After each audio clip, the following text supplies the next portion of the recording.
Rising Records offered better conditions. And, we were dealing with other labels too, but finally, Rising Records were the best option. So our decision was to go with them. And from the moment, things are going really good with them. They are so professional, and we are quite satisfied with the results. Yes, they're awesome. Now, your videos for the last CD have been kind of controversial, so to speak, with subject matter and graphics. Can we look forward to more of the same with the release of Oblivion? Yeah, sure. We're going to work in the same line. Also, today we have a meeting with the director of the videos. Oh, nice. Videos across Oracle's Towers and Divinity. We're going to start recordings in July, and if everything goes well, we're going to release the next video in September, I think. Nice. Now, has any of the controversy over your music and videos and stuff like that stood in the way of you playing any certain venues? Yeah, we had, with this kind of music, you always have controversy and that kind of problems, if you can say problem. But it's something normal. Some venues don't let you use fire or use the blood or the lamb heads or stuff like that. But it's a part of the show, and if you have to do it, you do it in the same way. If not, you can use other kind of elements. Right. I remember we had some kind of problems in Germany, but it's something that happens to all the bands. Behemoth and bands like that have the same problem in the same venue. So it's something that you just have to understand and continue your show in the best way possible. All right. Now tell us a little bit about the making of the new CD or album, if you will, Oblivion. I mean, how long did it take you to start work on it, and where was it recorded and stuff like that? Well, we started composing the songs for the album last year in 2010, and while we were touring, we didn't have so much time, but between the tours here in Spain, we were composing all the time. So we created 12 songs for the album. It's a 11 songs album, but there's a secret track. Ooh. So you have to buy the original album to discover it. And we started dealing with the studios to select the best option to record the album. Finally, we choose Daniel Cardoso from Portugal. Right. He's a really great producer that produced albums like Angelus Apatrida, that are a really good band from Spain, and also other bands like The Gathering and Aura Neuer and bands like that. So it was a really good option, not so far from here, only like 1,000 kilometers or something like that.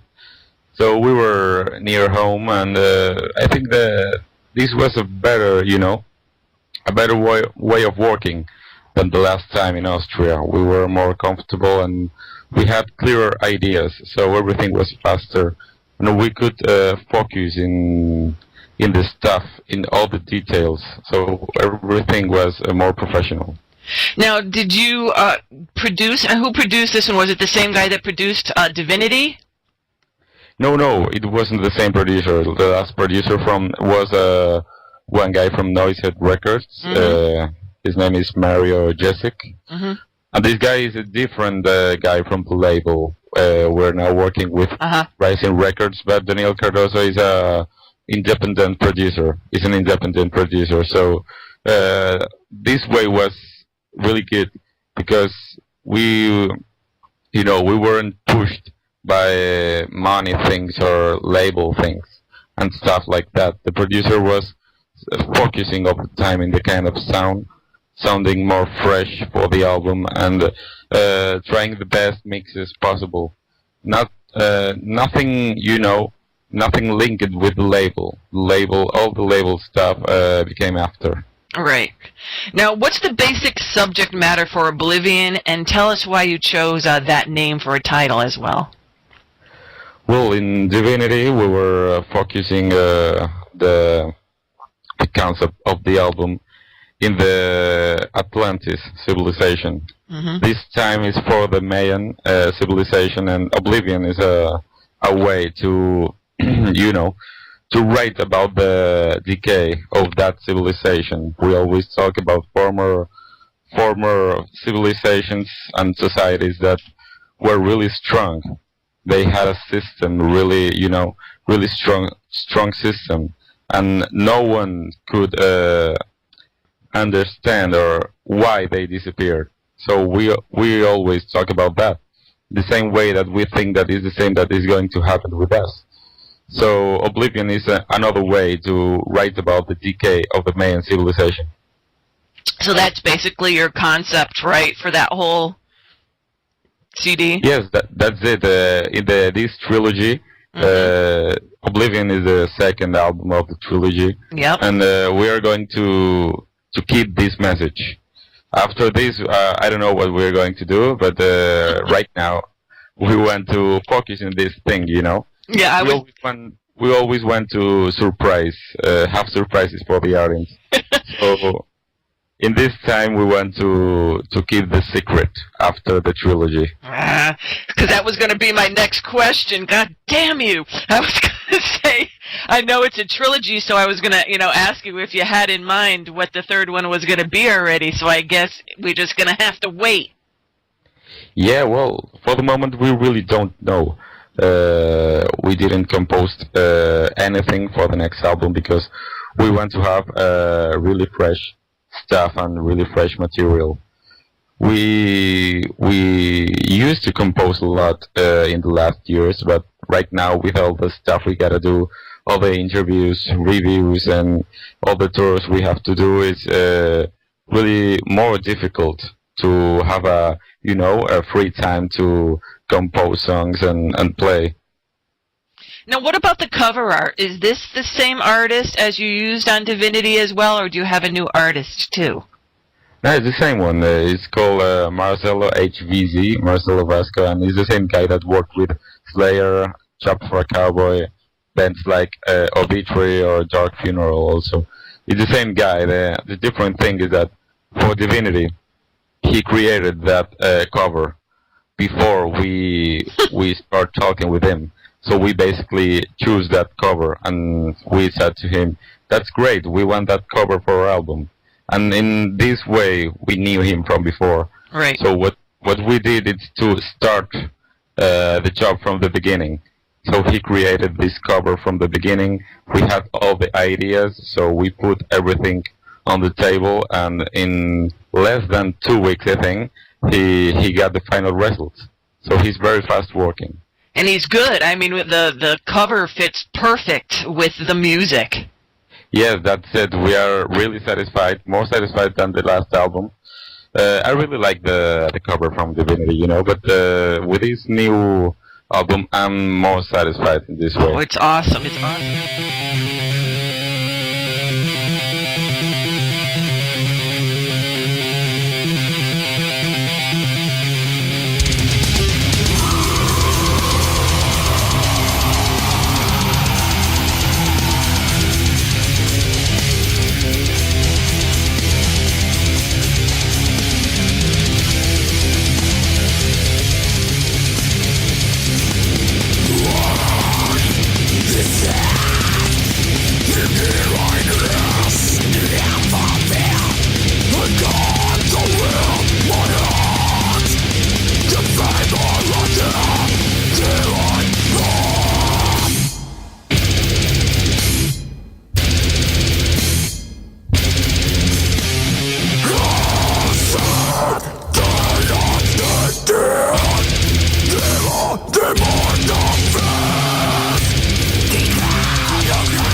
Oblivion differ, musically from the last CD when you did Divinity?